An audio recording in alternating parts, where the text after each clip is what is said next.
नमस्कार, मैं हूं संजय शर्मा। आप देख रहे हैं 4 PM न्यूज़ नेटवर्क। 2024 का चुनाव मोटा-मोटा आ ही गया। 9-10 महीने बचे हैं। बहुत बेचैनी का, बहुत परेशानी का माहौल है दोनों तरफ। कल्पना करिए कि लगभग 1 साल पहले किसी से भी आप बात करें कि क्या होगा 2024 में, तो आँखें बंद करके वो व्यक्ति कह देता कि भई पूछना क्या, वो तो मोदी जी आ रहे हैं। सबके दिमाग में और चेतन में, अवचेतन में था कि मोदी जी आ रहे हैं। लेकिन बिहार में समीकरण चेंज हुए, नीतीश ने पाला बदला और पूरे देश का एकदम माहौल बदल गया। लगने लगा कि इस बार साहब के सामने चुनौतियां बहुत बड़ी होती जा रही। साहब के जादू अब ढलान पे आ रहा है और ये शाश्वत नियम है एक है ना कि जब आप बहुत ऊपर चढ़ते हैं, एक मुकाम तक पहुंचते हैं, फिर आपको नीचे ही आना हो रहा होता है। और जब आप चढ़ रहे होते हैं, जिनकी उपेक्षा कर रहे होते हैं, जब आप नीचे आ रहे होते हैं, तो फिर वो रास्ते में मिलते हैं आपको ऊपर चढ़ते हुए। तो ये है, नेचर का सिद्धांत है। जो हालात बन रहे हैं, कभी-कभी ऐसा होता है ना कि देखिए, नेचर भी संकेत दे रही होती है। प्रकृति भी आपको बहुत सारे संदेश आपको नेचर से मिल जाएँगे। एक के बाद एक हालात पिछले 1 डेढ़ साल से आप देखें, मुझे लग रहा है किसान आंदोलन, वो 700-800 किसानों की मौत, दुर्बल को ना सताइए जाकी माटी हाय, आपने पढ़ा होगा कि दुर्बल को, कमज़ोर को कभी नहीं सताना चाहिए। उसकी आह जो होती है ना, वो इतनी ज़्यादा तेज़ होती है, वो बड़े से बड़े लोगों को भस्म कर देती है। तो भूखे-प्यासे किसान अपनी बातों को लेकर, क्या है किसान के पास? उसकी ज़मीन ही तो उसकी माँ है, उसका सब कुछ है, वो आप छीन लेंगे तो बचेगा क्या? किसान ज़मीन पे, सड़कों पे थे। मीडिया, मतलब इस दौर का इतिहास जब लिखा जाएगा, तो लिखा जाएगा कि एक मीडिया नाम की कोई संस्था थी, जिसने देश को तबाह करने में सबसे बड़ी भूमिका अदा करी, जिसको लोग गोदी मीडिया कहते थे।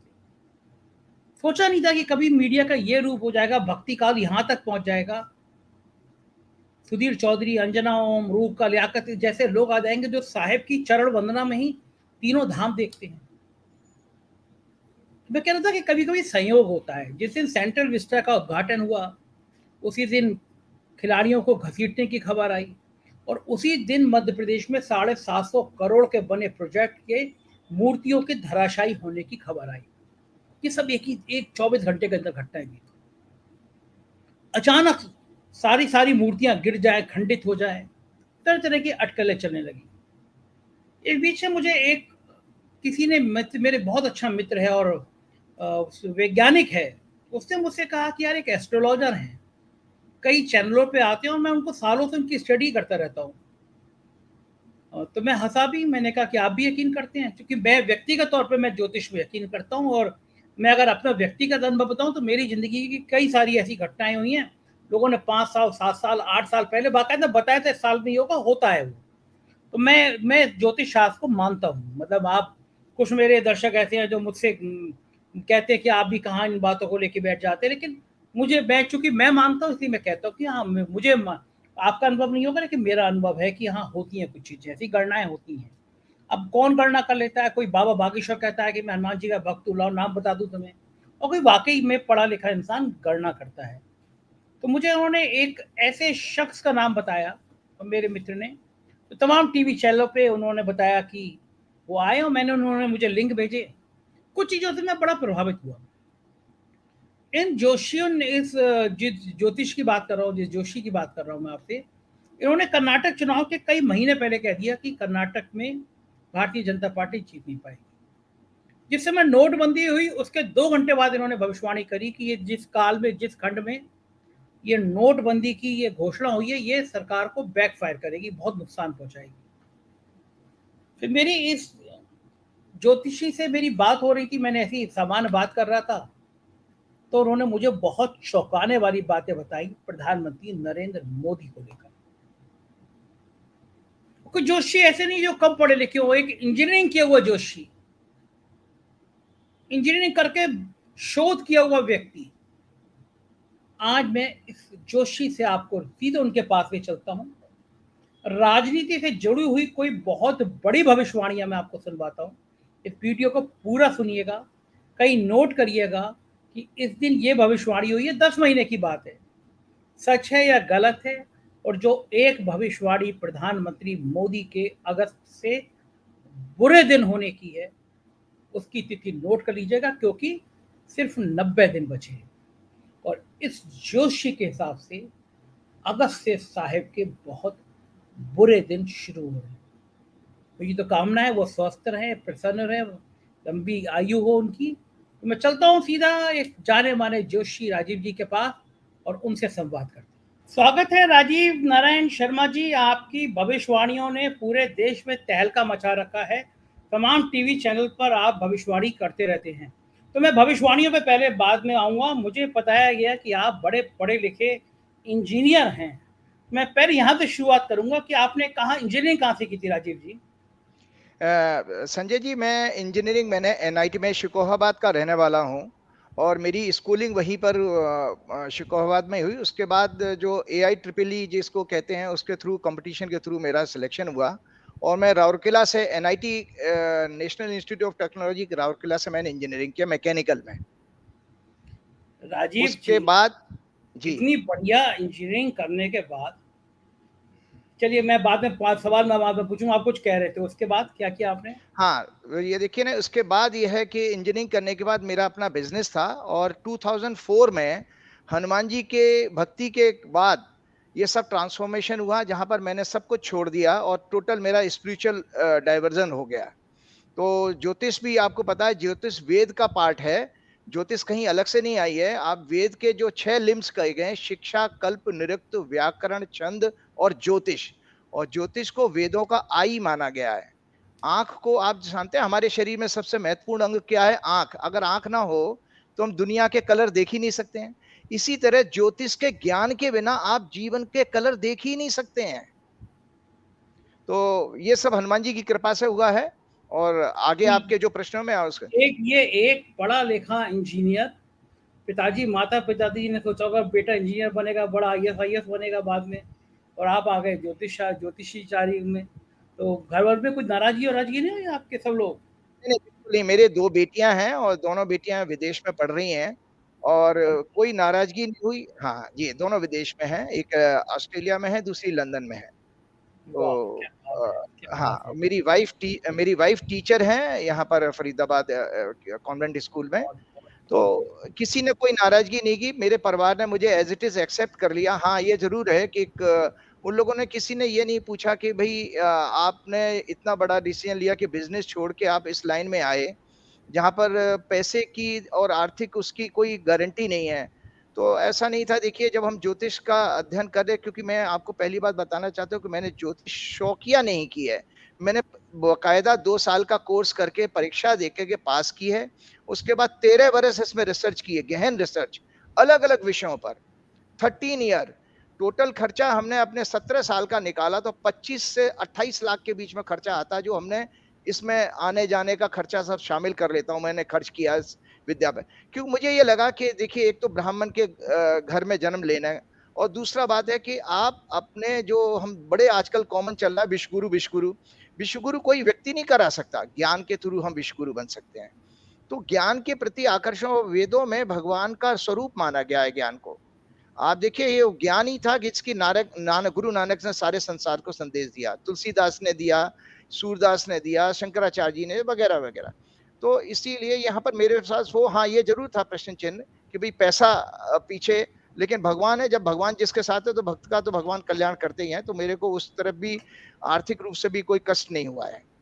आर्थिक रूप से कष्ट क्या होगा राजीव जी? आजकल लोग वैसे ही बड़े परेशान रहते हैं और वो सारा पैसा तो जोशियों को देते हैं। आजकल सुना है कि जोशी ज्यादा माला माल लेते हैं, भक्त बड़े परेशान हो। हाँ, आप ठीक कह रहे हैं कि एक मुझे पेपर की कटिंग है, टाइम्स ऑफ इंडिया में आया था जब जयललिता जिंदा थी। तो उसमें टाइम्स ऑफ इंडिया की कटिंग मेरे पास मौजूद है, जिसमें था कि ड्यूरिंग इलेक्शन 600 करोड़ रुपए का कारोबार था। ये आज से 15 साल पुरानी बात बता। 600 करोड़ का कारोबार ज्योतिष। क्योंकि साउथ में तो आपको पता है ब्लाइंड फॉलोअर्स हैं, वो टिकट भी नहीं देते हैं बिना अरे मैंने तो ज्योतिष जी देखा के था, कंसल्ट। मैं तो गया था, मैं गया था, KCR साहब से मिला था मैं। तो KCR साहब बड़ा भक्ति भाव, बहुत पूजा पाठ करने वाले आदमी हैं। तो वो एक-एक जी, स्टेप अपना ज्योतिषियों से पूछकर ही तेलंगाना में होता है। बल्कि वो अकेला राज्य है जहाँ पे हर गाँव में मंदिर है और ब्राह्मण उन्होंने कोष बनाया, तो वो ज्योतिषियों को बड़ा महत्व देखती है। ज्योतिष एक विद्या है ही है खैर। खैर मैं मुद्दे पे आता हूँ आचार्य राजीव जी, मैंने जी, कई चैनलों पर और कई राष्ट्रीय चैनलों पर देखा आपको भविष्यवाणी करते हुए और जी, व्यक्तिगत रूप से मैं प्रभावित हुआ कि कर्नाटक की भविष्यवाणी आपने महीनों पहले कर दी थी। मैं जी। पहले अपने दर्शकों को आपकी 3-4 भविष्यवाणियों के बारे में आपके मुँह से सुनवाना चाहता हूँ, जो आपने पहले की और वो जो सच हुई राजनीतिक दृष्टिकोण से। ठीक है। सबसे पहले मैं आपको बताता हूँ कि भई जो भविष्यवाणियाँ मेरी 2 मेरे नाम में है, भगवान की हनुमान जी की कृपा से मैं ही विश्व का अकेला व्यक्ति हूँ, जिसने अमेरिका के प्रेसिडेंट की सक्सेसिव प्रेडिक्शन की है। 2016 में भी मैंने जब दुनिया हिलेरी को जिताने की बात करी, वो सब डॉक्यूमेंट्स सोशल मीडिया में अवेलेबल है। और उस समय हिलेरी को मैंने जब डोनाल्ड ट्रंप की हॉरोस्कोप एनालाइज़ की, तो मैंने कहा डोनाल्ड ट्रंप प्रेसिडेंट बनेंगे। उसके विपरीत जब अगला 2020 का चुनाव आया, तो मैंने डोनाल्ड ट्रंप और जॉय बाइडेन की मैंने जब हॉरोस्कोप स्टडी की और रिपब्लिकन पार्टी, डेमोक्रेटिक पार्टी की। ये याद रखिएगा कि एक मेथड है, मेथोडोलॉजी होती है प्रेडिक्शन करने की साइंटिफिक वे में, कि जब हम किसी देश की और किसी प्रधानमंत्री की प्रेडिक्शन करते हैं, तो उसमें देश की कुंडली और व्यक्ति की कुंडली और उनकी जो संस्था, पार्टी है, उसका होना आवश्यक है। ये हमारे पास डेटा होता है, इस डेटा को एनालाइज करके हम प्रेडिक्शन करते हैं। तो मैंने इंटरेस्टिंगली जो है 2020 में प्रेडिक्ट किया कि डोनाल्ड ट्रंप हारेंगे और 9 महीने पहले प्रेडिक्ट किया था, जब दुनिया में सोच नहीं सकता था कि Joy Biden prime minister president बनेंगे। तो इसी तरह से हाल फिलहाल में अपने राजनीतिक भविष्यवाणियों का भी मैं आपको बताऊं, हनुमान जी की कृपा से 95% का मेरा सक्सेस रेट है, जो मेरी प्रेडिक्शन लगभग सभी लोग जानते हैं, बहुत सारे मीडिया के लोग भी जानते हैं। तो मैं अभी हाल फिलहाल की करंट प्रेडिक्शन बताता हूँ कि एक सेकंड, एक ये सेकंड, एक मैंने सेकंड, एक सेकंड, एक सेकंड। कर्नाटक के चुनाव की आपने कितने महीने पहले भविष्यवाणी की थी? हाँ, देखिए मैं वाकया आपको बताता हूँ। एबीपी न्यूज़ चैनल ने एक 23 ज्योतिषियों को बुला के एक प्रोग्राम किया था, रिकॉर्डेड था 28 दिसंबर को, 28 दिसंबर को, जो कि बाद में उन्होंने 2-3 दिन चलाया, उन्होंने 30 को चलाया, 31 को चलाया, 1 तारीख को भी चलाया। उसमें 23 एस्ट्रोलॉजर बुलाए गए थे। तो सब लोगों को पता है कि मेरा राजनीतिक पकड़ बहुत अच्छी है और मैं आपको आके दर्शकों को बताना चाहता हूँ कि जब हम प्रोफेशन पे रिसर्च कर रहे थे, अपने भारतीय विद्या भवन से मैंने ज्योतिष का कोर्स किया, तो वो प्रोफेशन में politics as a profession topic ही मुझे दिया गया था, मेरे इंक्लिनेशन देखते हुए। तो यहाँ चैनल्स वालों को भी पता है कि राजीव जी की जो है पॉलिटिक्स पे बड़ी अच्छी पकड़ है। तो मेरे को 2 दिन पहले ही क्वेश्चन आ गया था कि आपको कांग्रेस पे बोलना है। मेरे व्हाट्सएप पे उन्होंने मैसेज किया कि कांग्रेस में बोलना है, तो मेरी प्रिपरेशन थी। तो जब मैं वहां गया, तो जब एंकर मेरे पास आए, तो मैंने कहा कि भाई ये कांग्रेस के लिए वर्ष बहुत अच्छा, 28 दिसंबर को, आप मेरी डेट नोट कीजिएगा, 28 दिसंबर को मैंने कहा कि कांग्रेस के लिए वर्ष बहुत अच्छा जाएगा, पुराना उनकी मान प्रतिष्ठा बढ़ेगी और चुनाव जीतने का उनके सारे योग बन रहे हैं। क्योंकि वर्षफल जब वो शुरू होता है, जब आपका कुंडली जब जन्म होता है, तो कांग्रेस की जो जन्म हुई है, जो वर्तमान कांग्रेस है, 2 जनवरी 1978 का जन्म है इनका। तो इस नाते जो है 2 जनवरी 2023 को उनका नया वर्ष फल शुरू हुआ, एनुअल हॉरोस्कोप जिसको कहते हैं, उसको आकलन किया। उसके विपरीत मैंने बीजेपी का भी किया और बीजेपी के लिए सेटबैक आ रहा था। तो पहली हिंट तो मैं ऑनलाइन दे चुका था एबीपी न्यूज चैनल पर ही कि भाई कांग्रेस के लिए चुनाव जीतने का समय है और बीजेपी के लिए अपमान आती है, चुनावी हार आती है।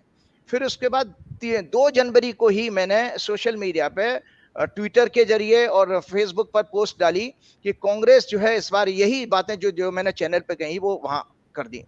उसके बाद दूसरा स्टेप ये रहा कि जब चुनाव आयोग ने डेट डिक्लेयर करी थी, तो वो हम आपको बताते हैं कि इसकी भी एक मेथोडोलॉजी है। चुनाव की प्रेडिक्शन तब करनी चाहिए कि जब चुनाव आयोग ने चुनाव अनाउंस किया, क्योंकि इवेंट कंसीव वहां पर कर रही है, जन्म तो वहां ले रही है ना, क्योंकि उसी के बाद आप देखते हैं कि आचार संहिता लग जाती है और वो करंट एडमिनिस्ट्रेशन का कोई रोल नहीं रहता।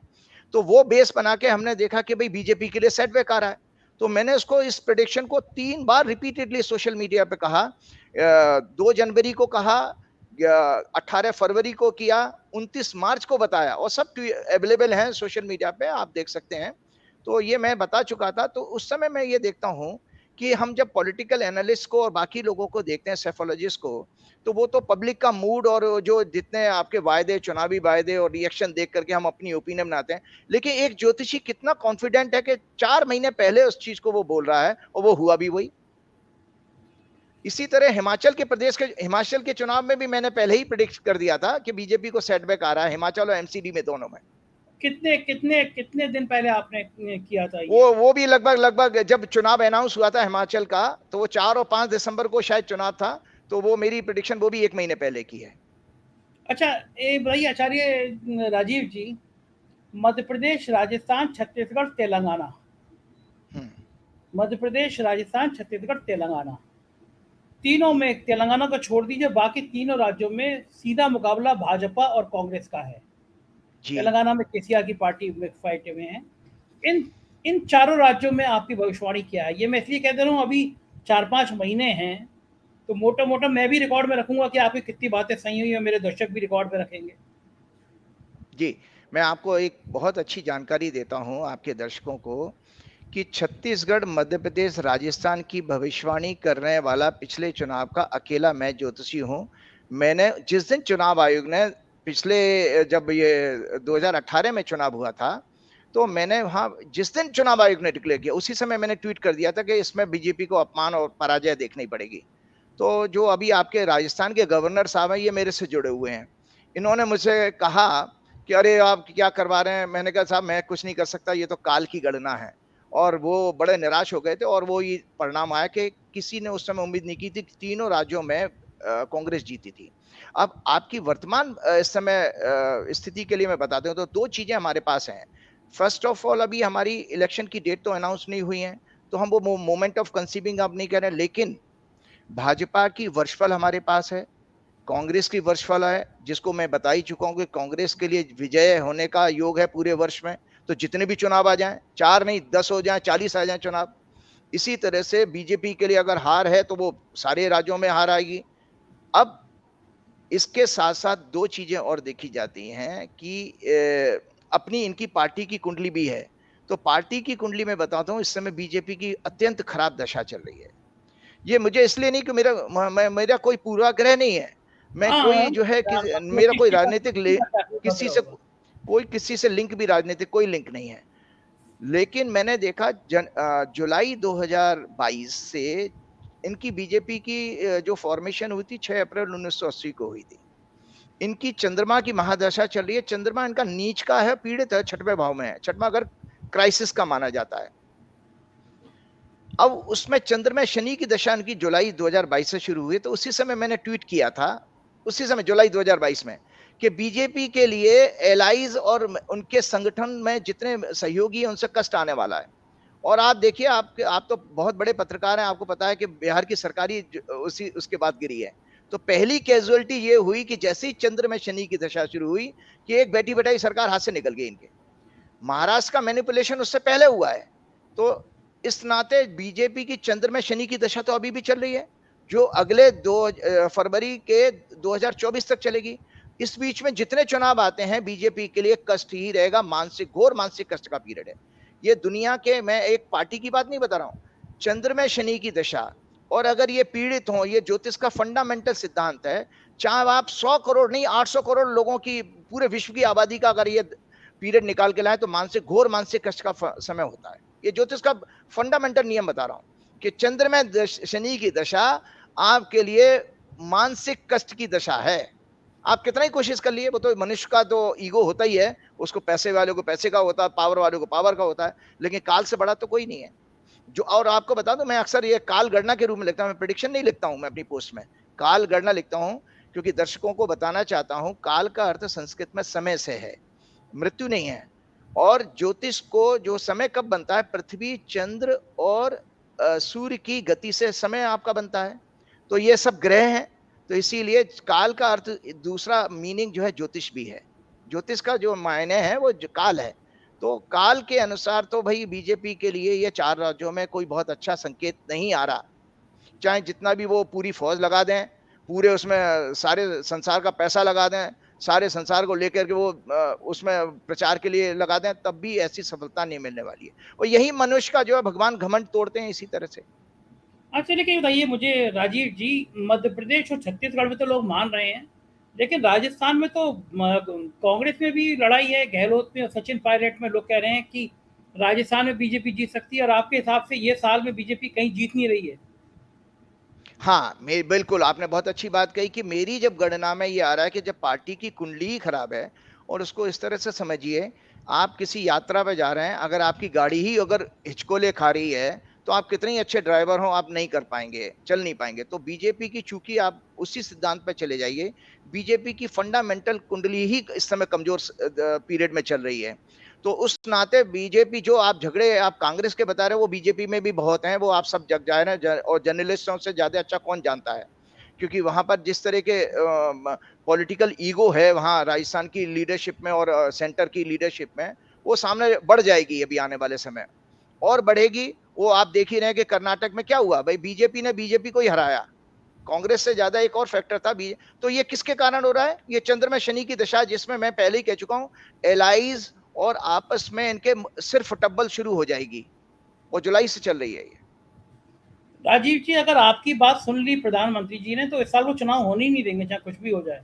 अब गड़बड़ हो नहीं, वो जाएगा देखिए, आपके साथ। वो ही मैंने आपको बताया कि आप ठीक कह रहे हैं, मैं तो, मेरे जैसा साधारण आदमी, उनको क्या, वो मेरे तक मेरे सुन पाएंगे नहीं सुन पाए मैं नहीं जानता, लेकिन मनुष्य का जो ईगो होता है, आपको पता है भगवान कृष्ण ने गीता में कहा था कि मनुष्य अपने आप में कोई निर्णय करने में स्वतंत्र नहीं है। हम जो निर्णय करते हैं वो तीन त्रिगुणात्मक होता है, क्योंकि प्रकृति भी तीन गुणों से मिलकर बनी है, सत्वगुण, रजोगुण, तमोगुण, और हमारा मनुष्य भी प्रकृति का सा, हम भी सत्वगुण, तमोगुण और रजोगुण से बने हैं। तो इस समय बीजेपी में रजस जो है, रजोगुण बहुत ज्यादा प्रभावी है, और रजोगुण होता क्वालिटी ऑफ एक्शन। तो वो बाध्य कर देगी उनको, चुनाव वो डिक्लेयर कर ही देंगे जैसे भी है, वो नहीं मना रोक ही नहीं पाएंगे, कोई भी मनुष्य नहीं रोक सकता उस चीज को, वो अच्छा काल राजीव आपको जी, करेगा ही करेगा। आपने कहा कि 23 इनके लिए खराब है, तो फिर 2024 यानी अगला साल फिर कैसा है इनके लिए?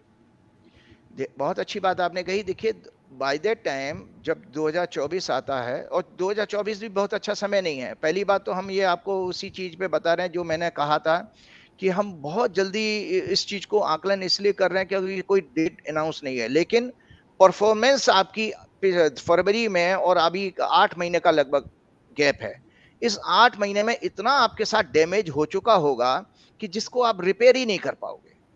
आप, मेरी बड़ी बात है, मैं बहुत बड़ी बात कर रहा हूं, इस तरह से बहुत बढ़िया। डैमेज हो चुका होगा, आपका कॉन्फिडेंस चला जाएगा, आपके अंदर जो है रिवोल्ट शुरू हो जाएगा पार्टी के अंदर, बहुत सारे, अभी आप देखते जाइए।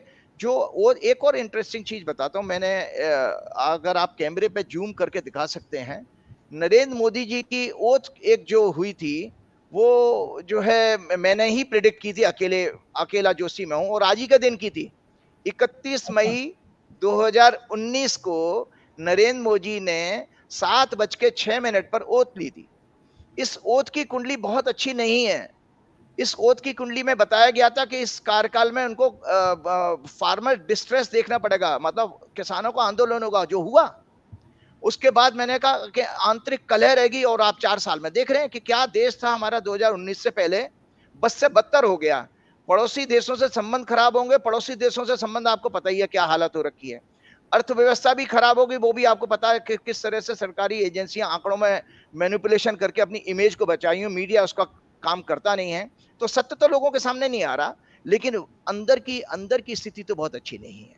आप रशिया से सस्ता तेल लेकर के अपनी इकोनॉमी बचा पा रहे हो, वरना तो बहुत बुरा हाल था आपका। तो ये सब अच्छा क्यों हुआ कि नरेंद्र मोदी, राजीव जी, ये जो आपने देखा कि प्रधानमंत्री जी ने 2019 में शपथ ली, उसके हिसाब से गणना बनाई, आपने बताया कि ये चीज़ें खराब हैं।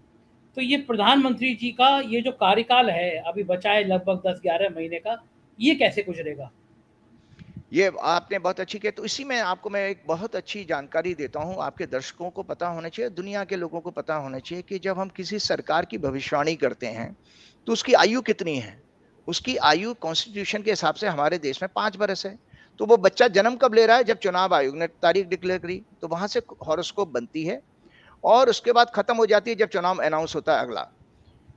आपकी व्यक्ति की कुंडली सारे जीवन के फलादेश बता रही है, पार्टी की कुंडली भी आपके जीवन के फलादेश बता रही है, लेकिन अगले 5 साल का क्या होगा, वो तो वो आपकी 5 साल की कुंडली जो बनती है उसमें। तो इस कुंडली में, इस कुंडली को इंडिपेंडेंट को हॉरोस्कोप के रूप में देखता हूं, जो 30 मई 2019 को मोदी जी की जो शपथ के साथ शुरू होती है, इसमें 14 अगस्त से इनके लिए बहुत कष्टकारी पीरियड आ रहा है, जहां ये पर अभी मैंने आने इसमें वाला अपनी यानी जून, जी जुलाई, आने वाला अगस्त 2 महीने बाद। जी, हाँ, 2 महीने बाद। ये पीरियड यहाँ से लेके इनके कार्यकाल समाप्त होने तक ऐसे ग्रहों के संकेत हैं कि ये किसी न किसी वजह से कार्यकाल पूरा करने में इनको संकट पैदा होने वाला है। अरे 1 सेकंड राजीव जी, आप बहुत विस्फोटक बात बता रहे हैं। आप कह रहे हैं कि 2 महीने बाद प्रधानमंत्री जी के दिन खराब शुरू होने वाले हैं और खराब इतने होंगे कि वो अपना कार्यकाल पूरा नहीं कर पाएँगे, यही मैंने सही सुना ना? जी, बिल्कुल, बिल्कुल। क्यों? क्योंकि इसमें देखिए ऐसा है कि टेन्योर की बात है, यहाँ मैंने अपनी प्रेडिक्शन में कही भी है, मैंने यहाँ पर लिखा हुआ है पॉइंट नंबर जो आपके पास रिकॉर्ड भी भेज दूँगा। पॉइंट नंबर 4 है, इसमें लिखा है it indicates the problem to the tenure of the government and threat to the ruler.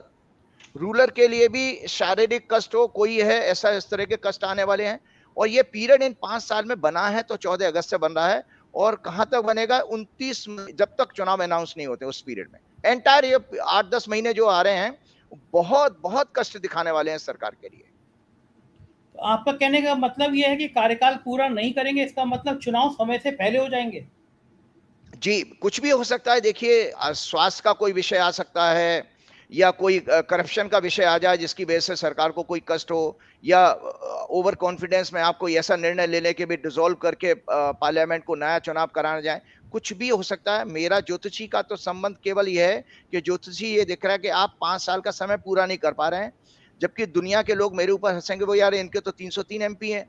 लेकिन ये तो हम सब काल के आगे बंधे हुए हैं। शायद मुझे जहाँ तक जानकारी आपको ज़्यादा जानकारी वाजपेयी जी ने भी क्या कुछ पहले हाँ, कराया था चुनाव क्या? पहले कराया था, इंडिया शाइनिंग चल रहा था, पहले करा लिया था और नुकसान हो गया था उनको पहले कराने का। हाँ, तो जो भी है तो मैं अब आपने देख लिया ना कि ये जो ओवर कॉन्फिडेंस है यही हमारे जो ग्रह नक्षत्र क्या करते हैं, हमारी बुद्धि को बदल देते हैं। तो वो कुछ भी हो सकता है 14 अगस्त के बाद देखिएगा हमारी बुद्धि भ्रष्ट हो सकती है या कुछ ओवर कॉन्फिडेंस होता है या चापलूस लोग कुछ अलग फीडबैक दे सकते हैं या सब कुछ कुछ भी हो सकता है। सो मेरे हिसाब से ये है कि भाई मैं पहले ही प्रेडिक्ट कर चुका हूँ तो उसमें मुझे कोई डर नहीं है क्योंकि मेरी ये पहले से सोशल मीडिया में है, मैं नई बात आज नहीं कह रहा हूँ। बहुत ताज्जुब की बात बता रहे हैं आप। लेकिन कहा जाता है नए भवन में जब जाते हैं तो अच्छा होता है। अभी प्रधानमंत्री जी नई संसद में गए हैं, सेंट्रल विस्टा का उद्घाटन हुआ है। इस भवन के बारे में आपको आपको वास्तु के बारे में जिस क्षण में उद्घाटन हुआ, क्योंकि उधर उद्घाटन हुआ, उधर वो खिलाड़ियों वाली फ़ोटो आने लगी सड़क पे घसीटते हुए। सोशल मीडिया पे सेंट्रल विस्टा की आलोचना ज़्यादा हो गई उसकी तारीफ़ की जगह। और राजीव जी मैं ये समझ नहीं पाया कि जिस दिन उद्घाटन हुआ उसी दिन खिलाड़ियों को घसीटना क्या ज़रूरी था? 2 दिन बाद कर लेते, 2 दिन पहले कर लेते, उसकी आलोचना पूरी दुनिया में हुई। तो ये जो भवन की ओपनिंग हुई, भवन की एंट्री हुई, क्या ये काल सही नहीं था? क्या था ये सब चीज़ें? देखिए संजय जी फिर मैं आपके दर्शकों को बताना चाहता हूँ अकेला हनुमान जी की आशीर्वाद से मैं ज्योतिषी हूँ जिसमें जिस दिन प्रधानमंत्री जी उसके एक दिन पहले 24 घंटे पहले मैंने प्रेडिक्ट किया सोशल मीडिया पे फेसबुक पर भी कि जो इस जिस काल में ये नया संसद शुरू होने जा रहा है बहुत अशुभ है और इसमें भविष्य में इनको अनेक संकटों का सामना करना पड़ेगा। ये मैं पहले ही प्रेडिक्ट कर चुका हूँ। क्यों कहा? क्योंकि सनातन धर्म का कारक वैदिक ज्योतिष के अनुसार बृहस्पति को माना गया है और बृहस्पति इस समय सबसे ज्यादा खंडित अवस्था में है। तो कोई सनातनी क्रिया इस समय कोई भी फल देने वाली नहीं होगी और बृहस्पति को बुद्धि विवेक का कारक भी माना गया है। तो हम जो मति भ्रष्ट कहते हैं ना, तो मति भ्रष्ट ही हो गई राजनेताओं की इस दौरान कि इस समय वो आप इतना बड़ा आयोजन करके बैठे हैं और ये जो काम हुआ वो आपके सामने आया कि शनि से पीड़ित है इस समय जो है और शनि पीड़ित है नीच के मंगल से और बृहस्पति राहु केतु के बीच में शनि की दृष्टि मिल रही है। इतने खराब योग में आप एक नया भवन उद्घाटन करने जा रहे हैं, क्या हो गया है हमारे राजनेताओं को? और इसका परिणाम यह मैंने अगले दिन ट्वीट किया था कि देखो एकमात्र ज्योतिषी की भविष्यवाणी जो 24 घंटे से कम समय में सत्य सिद्ध हुई, मैंने जिसमें जब खिलाड़ियों को घसीटा गया तो मैंने उस पर रीट्वीट किया है दोबारा कि देखो मेरी बात यहाँ पर सिद्ध हो गई और उसी दिन वो आपका मूर्ति गिरने का भी अपशकुन आ गया वहां से हाँ, उज्जैन वो भी वाला। तो हुआ था। हाँ, वो भी तो बहुत बड़ा हुआ, जी मूर्ति जी खंडित। हाँ ये तो, आपको पता है ज्योतिष का एक पार्ट समुद्री समुद्री शास्त्र में शकुन शास्त्र भी माना गया, ओमेन्स जिसको कहते हैं ओमेन कि अच्छा, जैसे भाई वो हम क्या कहते होता हैं ना है? वो कैसे? दाई दाई आंख फड़क रही है बाई आंख फड़क रही है, हमारा कोई शरीर का कोई अंग फड़कने लगा, उसके सबके मायने होते हैं इसके लिए एक बहुत बड़ा ग्रंथ है जो मैं आपके दर्शकों को दिखाना चाहता हूँ। शकुन शास्त्र के ऊपर सबसे बड़ा ग्रंथ है ये, भद्रबाहु संहिता। अच्छा, हाँ, ओके, तो ये इसमें ये मेदिनी ज्योति इसमें भी है, बृहत संहिता, ये इंग्लिश में है। तो ये ग्रंथ है, इसके अनुसार अगर किसी मंदिर की मूर्ति या कहीं मूर्ति का गिरना, खंडित हो जाना, इसका अर्थ ये माना जाता है कि उस देश में कोई बहुत बड़ी जो है अशुभ समाचार आपको मिलने वाला है। और मूर्ति गिर के, मूर्ति का टूटना एक अलग मायने है, और टूट के गिर जाना इसका मतलब है सत्ता परिवर्तन का संकेत देता है कि राजा के लिए कष्ट है। भाई उस समय आज के डेट में तो वहां पर भी शकुन शास्त्र भी अच्छा संकेत नहीं दे रहा है कि जिस संसद में मोदी जी गए हैं, वो पता नहीं संसद उनको दोबारा वापस जाने का मौका मिलेगा नहीं मिलेगा। ये शकुन शास्त्र भी, ग्रह वहां से भी आपको हिंट दे रहे हैं। 24 घंटे में हो रहा है ये सब। तो आपने देखा कि जो परसेप्शन, जिस मूड से गए थे ये, जिस जो भी उनकी प्लानिंग रही होगी, बड़े इसको यश मिलेगा। पूरे विश्व में इस समय बदनामी हुई है, जो टाइमिंग आपकी जो है नई संसद है। तो ये सब ग्रहों ने कराया है, किसी मैंने आपने नहीं कराया, ग्रहों के कारण हुआ, काल के कारण। तो ये तो बहुत भयंकर भविष्यवाणी आप बता रहे हैं कि अगले इस साल होने वाले 4 राज्यों में बीजेपी को जीतना मुश्किल है, और प्रधानमंत्री जी की अगस्त के बाद थोड़ी स्थिति खराब होगी, ग्रह खराब होंगे। ईश्वर उनको स्वस्थ रखे, प्रसन्न रखे। राजीव जी, ये क्या वाकई ज्योतिष शास्त्र प्रमाणित होता है? ये सब चीज़ें लागू होती है? लोग बड़ा इस पर आरोप लगाते रहते हैं, और आपने कहा आपके ऊपर हनुमान जी की कृपा है। हनुमान जी की कृपा तो बाबा बागेश्वर पे भी थी, जिनको यही नहीं पता था कि उनका सगा भाई जो उनकी सारी व्यवस्था देख रहा है वो तमंचे था जेल चला जाएगा। तो लोग मजाक उड़ाते हैं कि जोशियों को अपना तो पता नहीं होता है। एक वीडियो वायरल हो रहा है कि बाबा बागेश्वर नदी में गए, अगले पैर में वो नीचे गुड़क गिर पड़े। तो बाबा बागेश्वर के सारा जो आश्रम का सब काम संचालित करता था उनका सगा भाई, वो तमंचे से पकड़ा गया, कुछ नशे में था, कुछ लोगों से अभद्रता कर रहा था। बाबा बागेश्वर कहते हैं मुझ पर हनुमान जी की कृपा है, आप भी कह रहे हैं आप पर हनुमान जी की कृपा है। तो बाबा बागेश्वर ये जो पर्ची देख देख के भूत भविष्य बता देते हैं, इनमें और आप में क्या अंतर है? हाँ, बहुत अच्छी बात। देखिए, आपने ठीक बात कहा। पहली बात तो आपके पहले प्रश्न पे मैं जाता हूँ। ज्योतिष एक प्रत्यक्ष शास्त्र है। प्रत्यक्ष शास्त्र मतलब जो आपने देखा उसका परिणाम आएगा ही आएगा। क्यों? क्योंकि वेद जो है, मनुष्य, हमारे मानव जीवन का सबसे प्रथम ज्ञान क्या रहा? वेद। और वेद के 6 अंग बताए गए हैं: शिक्षा, कल्प, नृत्य, व्याकरण, छंद और ज्योतिष। तो ज्योतिष को आई माना, आई ऑफ वेदास कहा गया। वे और आई हमारे जीवन में कलरफुल जीवन कब मिलता है? जब आंखों के जरिए हम देख पाते हैं। तो तो इसका मतलब वेद तो असत्य नहीं है। ये तो मॉडर्न साइंस भी हमारी जानती है कि भाई वेद सबसे पहली नॉलेज है। और ज्योतिष के 3 पार्ट कहे गए हैं, 3 हिस्से होते हैं ज्योतिष के: गणिता, संहिता, होरा। गणिता कहते हैं आपके एस्ट्रोनॉमी को। गणिता मतलब ये जो एस्ट्रोनॉमी है, जिसको कि नासा भी मानती है कि ग्रह नक्षत्र हैं, ग्रह नक्षत्र एक इस निश्चित स्पीड से सूर्य के इर्द गिर्द चक्कर लगा रहे हैं, और इनकी दूरी भी पृथ्वी से अलग अलग है। यहां तक तो वहां पहुंच गए। ज्योतिषी ही पहले एस्ट्रोनॉमर होते थे। हमने एक कितना काम आगे हमारे ऋषियों ने अपनी साधना के जरिए मेडिटेशन स्टेट में देखा कि जब ये ग्रह इकट्ठे होते हैं तो पृथ्वी पर, जीव जंतुओं पर, मनुष्य पर, मौसम पर, राजा के व्यवहार में, राजकाट, युद्ध होना, इस तरह के संकेत आते हैं। उसको उन्होंने मेमोराइज किया और 5.25 लाख श्लोकों में जो लिखा, तो फलित ज्योतिष कही जाती है, प्रेडिक्टिव एस्ट्रोलॉजी। तो ज्योतिष के 3 पार्ट हैं: गणिता, संहिता, होरा। होरा कहते हैं जो दिन रात, जो मनुष्य के, हमारे आपके जब कुंडली दिखाई जाती है तो वो होरा की कैटेगरी में आती है। संहिता की कैटेगरी में आती है राजनीति, अर्थव्यवस्था, मौसम, भूकंप आदि जितने भी प्राकृतिक प्रकोप हैं वो संहिता में आते हैं। और गणिता मैंने आपका मैथमेटिक्स के, जब मैं आपकी कुंडली बनाता हूं तो मुझे आपका डेट, टाइम और प्लेस चाहिए होता है। इसके जरिए मैं उस दिन की एस्ट्रोनॉमी कैलकुलेट करता हूँ कि भाई कौन सा ग्रह कितनी कितनी दूरी पर है, कितने कितने डिग्री से, क्योंकि ये सर्कुलर मोशन है तो डिग्री मिनट में मेजर होता है। अब यहाँ पर आया, अब आपने देखा, तो जब मैंने इतनी बातें आपको कही तो इसका मतलब ये पढ़ने वाला शास्त्र है।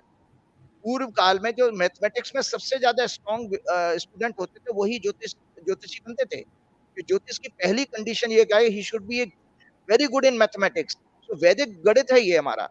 अब जो बाबा बागेश्वर की कह रहे हैं वो बेसिकली आप इंट्यूशन से या फेस देख करके, और दूसरा इन लोगों को, साधु संतों को, बीच में मैं भी गया हूँ, मैं भी जानता हूँ बहुत सारे उत्तर भारत के साधु संतों को।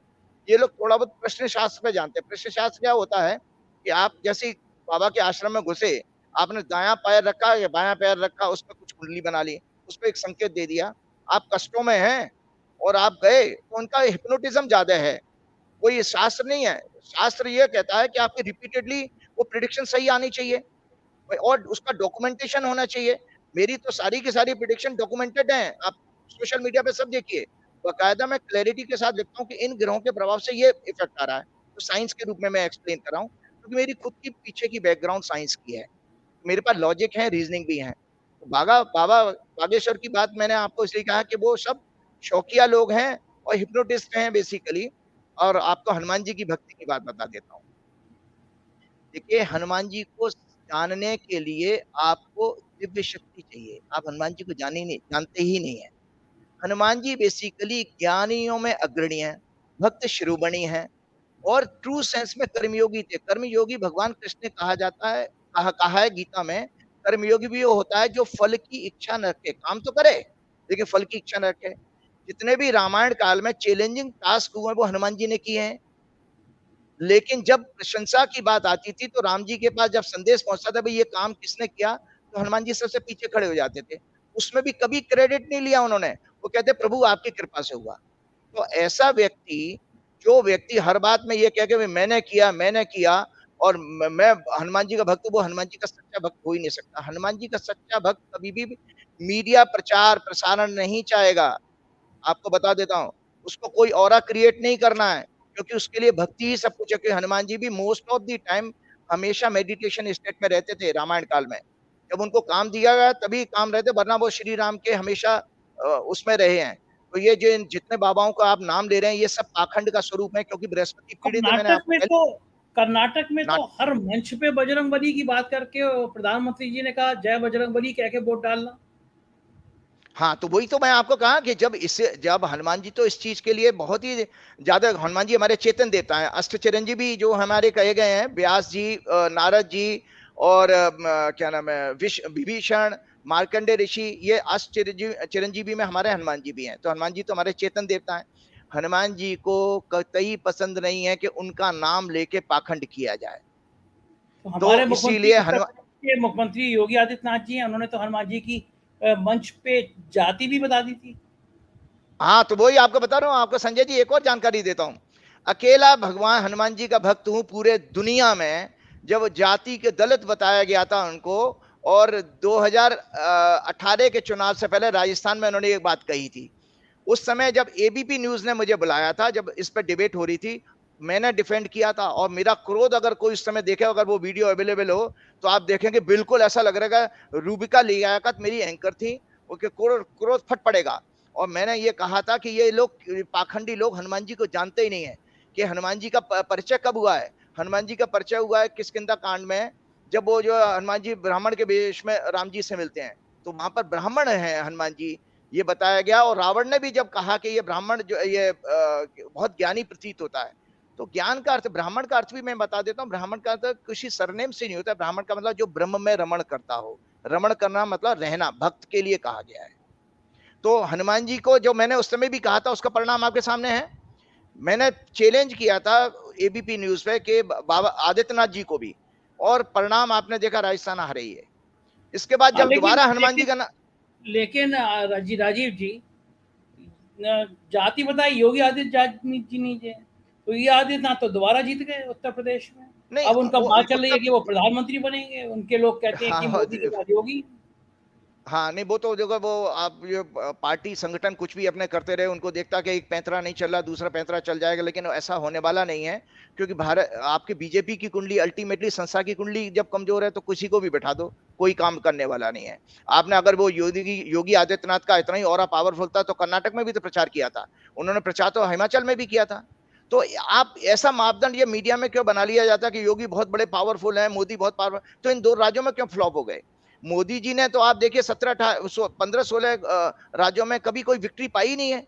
उनका नीचे ग्राफ गिराई, मैंने कहा भी है सोशल मीडिया में, कहा बंगाल से लेकर के छत्तीसगढ़, मध्य प्रदेश, जहां पर, तो आपका ऑरा क्यों बदलता क्यों रहता है? आपका अगर गुडविल है तो वो ऐसे ही रहनी चाहिए, पब्लिक मेरे उस नाम से वोट देनी चाहिए। ये अच्छा लोकल राजीव जी, फैक्ट है। आखिरी सवाल। हर चीज की गणना होती है, शुरुआत होती है। हम आपका इंटरव्यू कर रहे हैं जिस काल में कर रहे हैं, तो ये इंटरव्यू हिट रहेगा या नहीं रहेगा, आपकी गणना क्या बता रही है? हाँ, उसके लिए मैं 1 मिनट अगर आप देंगे तो मैं एक समय हाँ, बता बिल्कुल, देता हूँ। बिल्कुल, बिल्कुल, बिल्कुल हमने करिए आप। 8 बज के प हमने 8 बज के 25 मिनट पे किया है। हाँ, शुरू किया है। हमने 8 बज के 25 मिनट में धनु लगन में किया है। जी।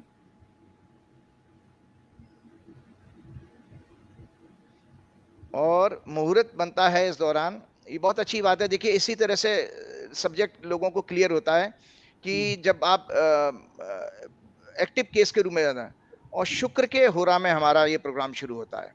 हुँ, धनु लगन मैं आपको बता रहा हूं कि ये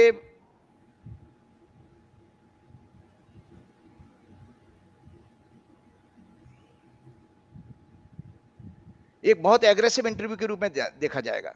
अच्छा, क्योंकि चर्चा में बृहस्पति रहेगा। हाँ हाँ मतलब हाँ मतलब ऐसा चर्चा में रहेगा कि कोई किसी ने धाकड़ इंटरव्यू किया है, अरे वाह! बेबाक इंटरव्यू। तो चलिए अब क्योंकि देखते हैं। धनु लगन बृहस्पति के 2 लगन हैं, एक मीन होता है, एक धनु होता है। मीन होता है इमोशनल होता है और धनु होता है फायरी पूरा। सो ये फुल फायरी है, मतलब आग लगा देगा ये इंटरव्यू। चलिए देखते हैं इसको इस बारे में। बहुत बहुत शुक्रिया आपका राजीव जी, हमसे आप जुड़े, आपने बातचीत करी, बहुत बहुत धन्यवाद। सुना आपने क्या जबरदस्त भविष्यवाणियां चल रही थी। तो उनका कहना यह है कि 2024 में अच्छे हाल नहीं रहेंगे और 2023 यानी जो साल ये चल रहा है, इस साल जितने चुनाव होंगे इसमें भारतीय जनता पार्टी पराजित होगी। यानी मध्य प्रदेश, राजस्थान, छत्तीसगढ़ और तेलंगाना में भारतीय जनता पार्टी की पराजय होगी, ऐसा इनका कहना है। देखना ये है, हमें 4-5 महीने बचेंगे, देखेंगे और इनकी भविष्यवाणी सही हो जाएगी तो फिर दोबारा इनसे बात करेंगे और जानेंगे कि आखिर ये गणना होती कैसे है। शुक्रिया इस वीडियो को देखने के लिए। सब्सक्राइब करिएगा। कुछ और राज्यों में चैनल हैं, 4PM UP, 4PM Bihar, 4PM Gujarat, 4PM Karnataka, उन्हें भी सब्सक्राइब करिएगा। शुक्रिया, थैंक यू।